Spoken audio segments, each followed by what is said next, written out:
Hello and welcome to Mind, Mood and Food podcast with me, Margaret Bell, anti-diet powered coach and gut health expert, and my partner in crime, Adele Derbyshire.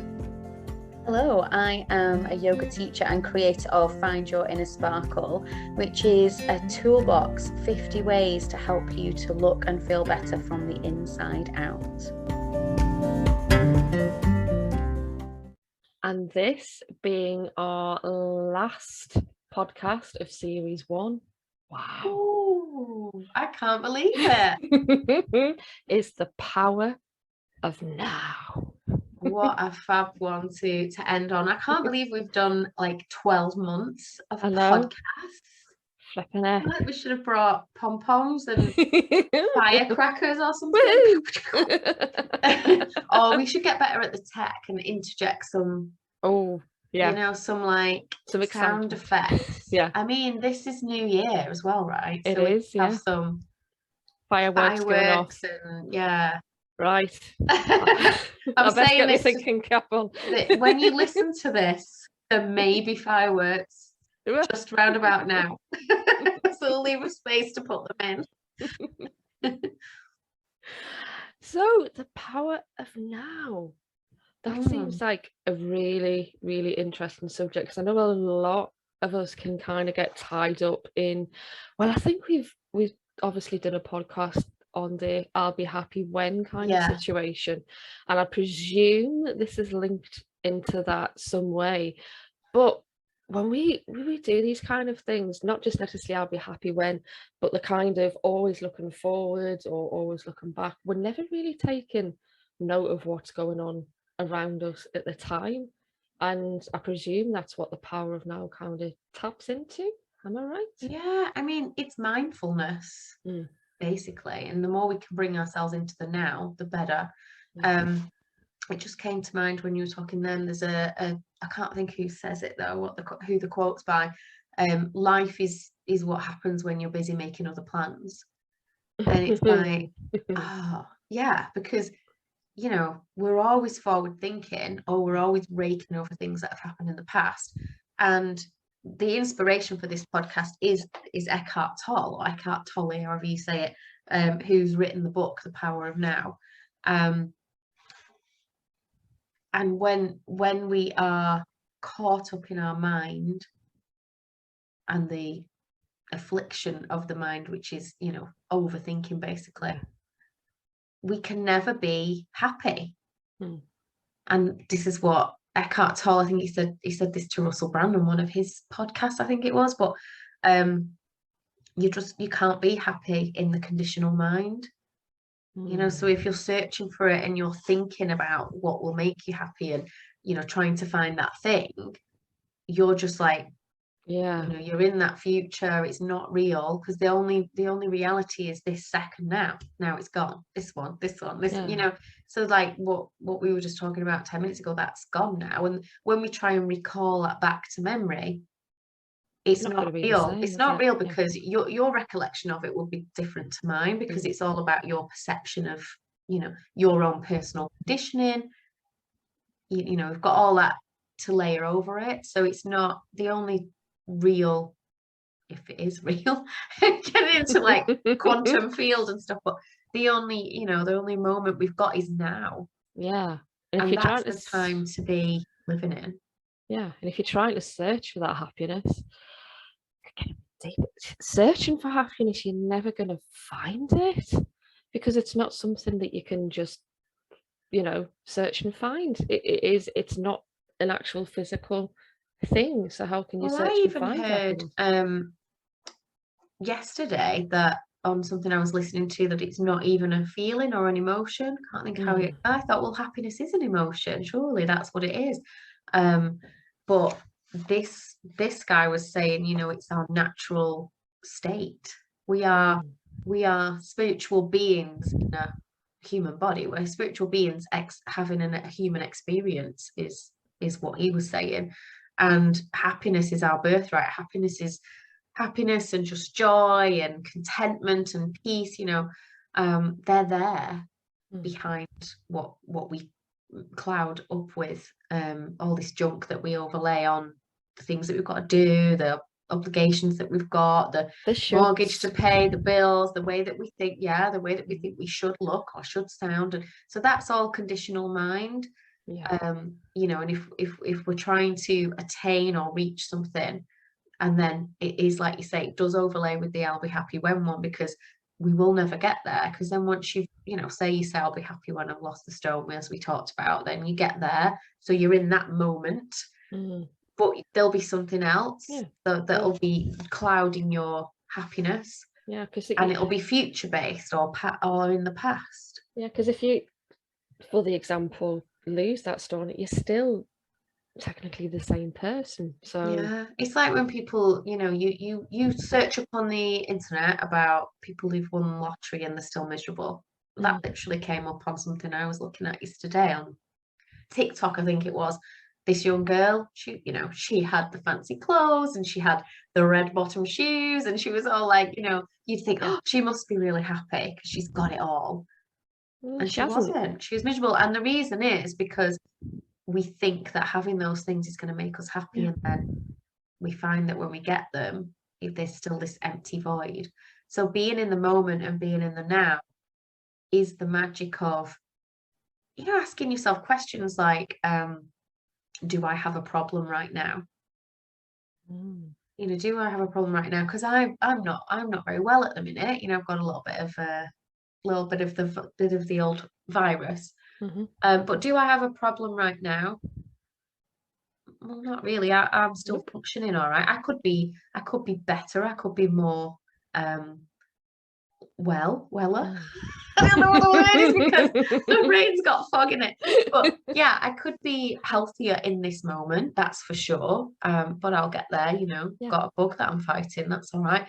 Got a roof over my head. Yeah, I'm definitely safe, warm, I'm dry.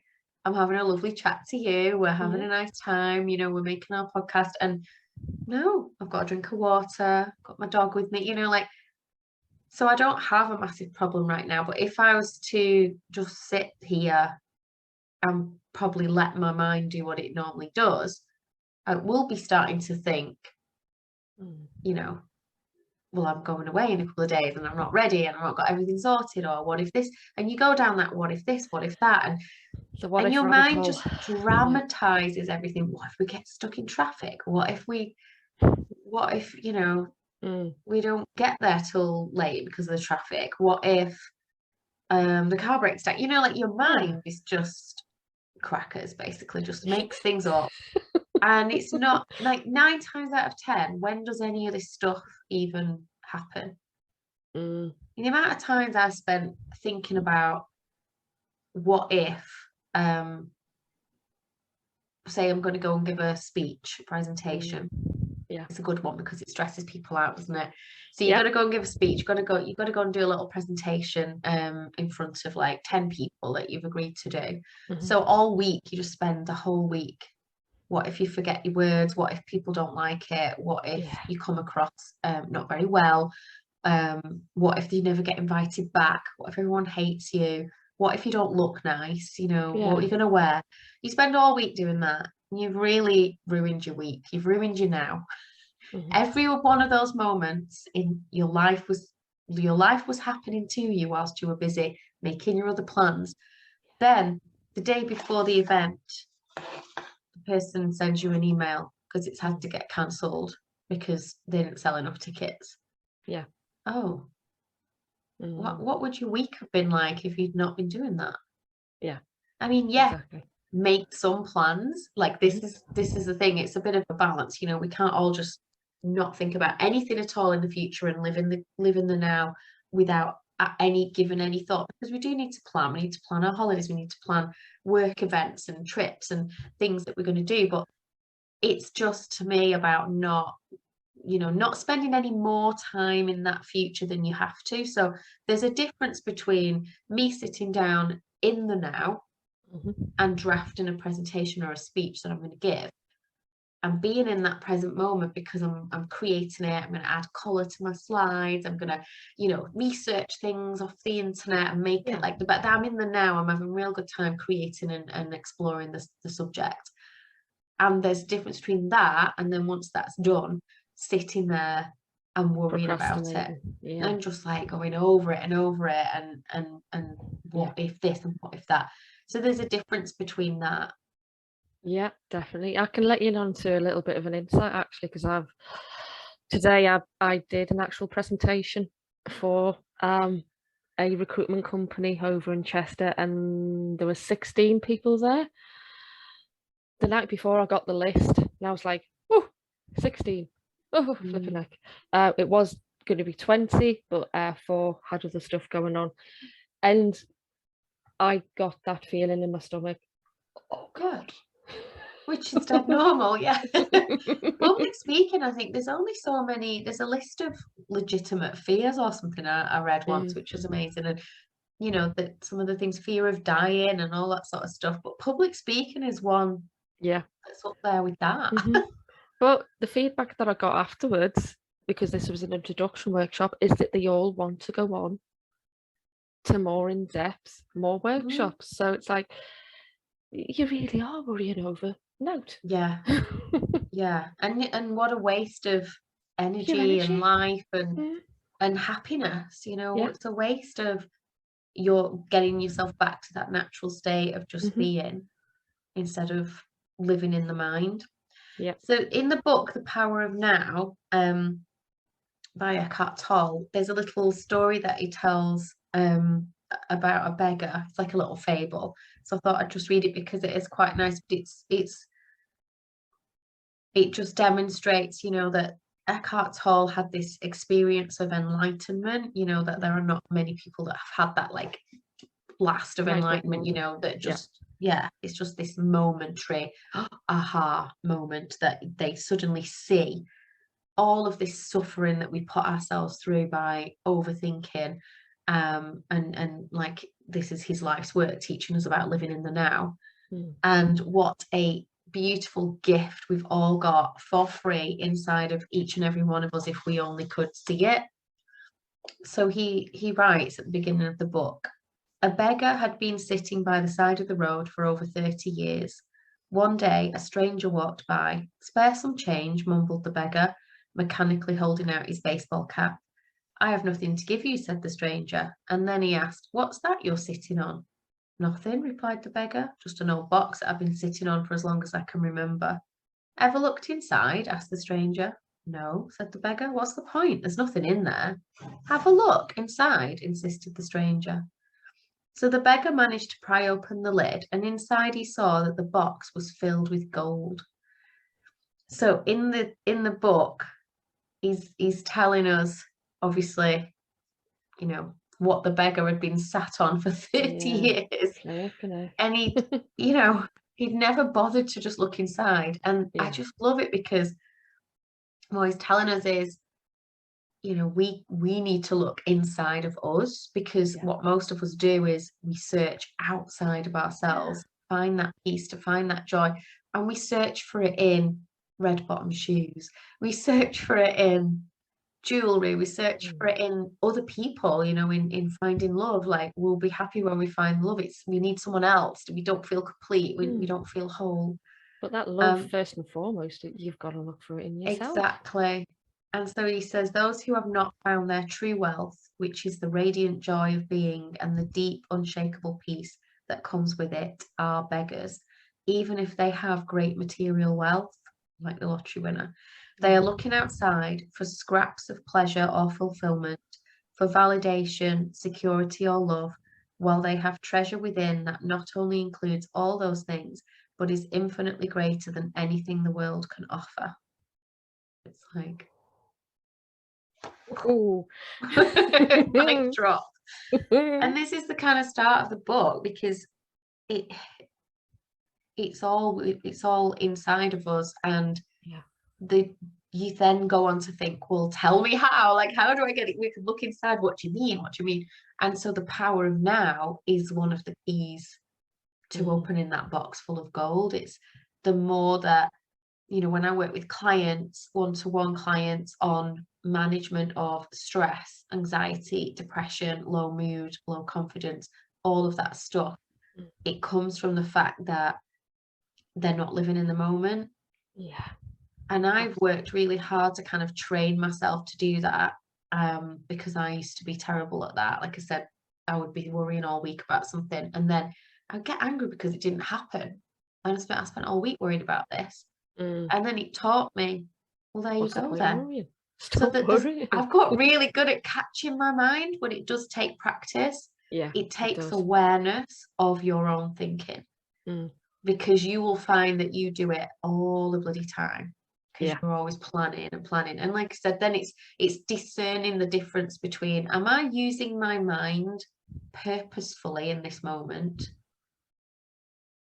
to plan something that needs my mind to be put to the task to plan, or am I just wasting my energy and going over something just that doesn't need to be gone over, either that's happened in the past or that's happening in the future? It's not happening now. Do I need to be thinking about it now or not? Or am I disturbing my peace and my blue sky and my natural happiness and my innate being, projecting into the future or going over the past? Whew. Wowzers. And I mean, there's so many different quotes, and you could just open the book and just read any single one of them.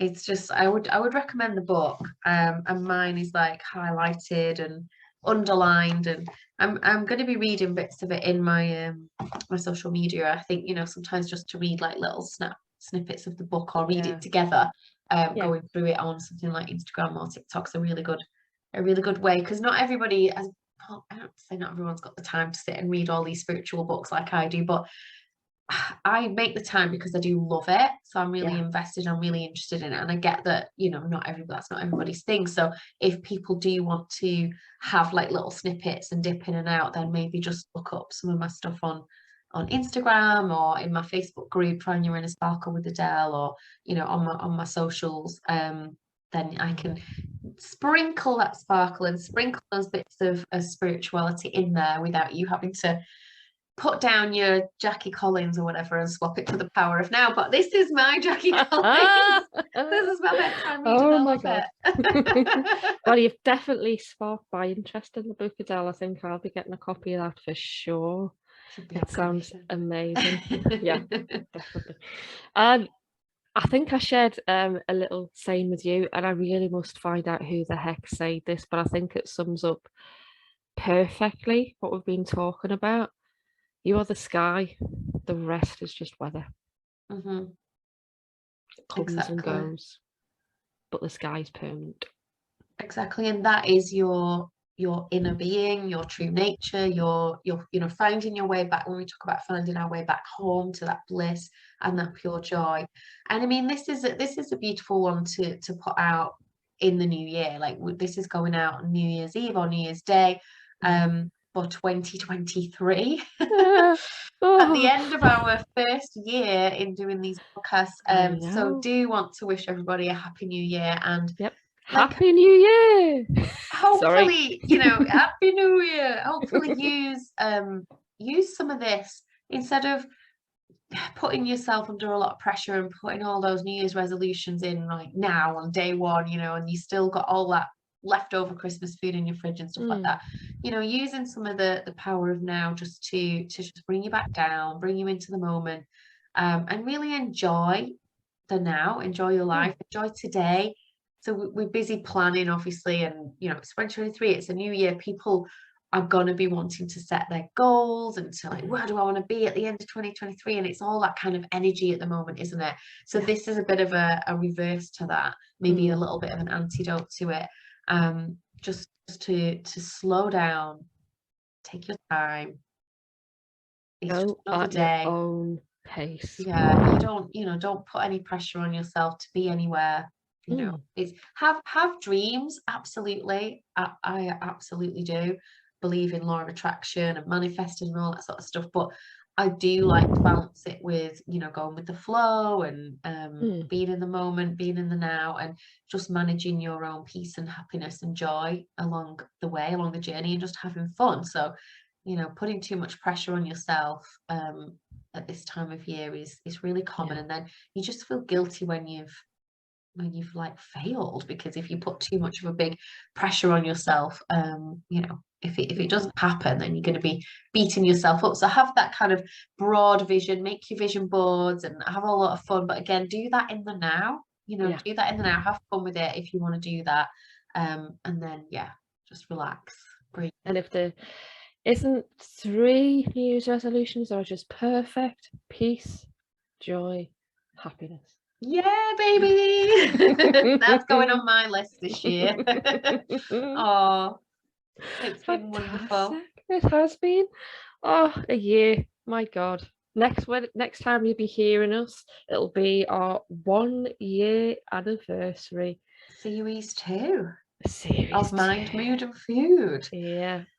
So if definitely a good idea to let us know if you've got any subjects and topics that you want us to talk about. That would be amazing. That would be absolutely perfect, because obviously we've got a lot of ideas, but we do like some input on what people do want to hear from us. So feel free to comment on our social medias, free to comment if you're listening on YouTube, and give us some ideas, give us some feedback, and enjoy the new year.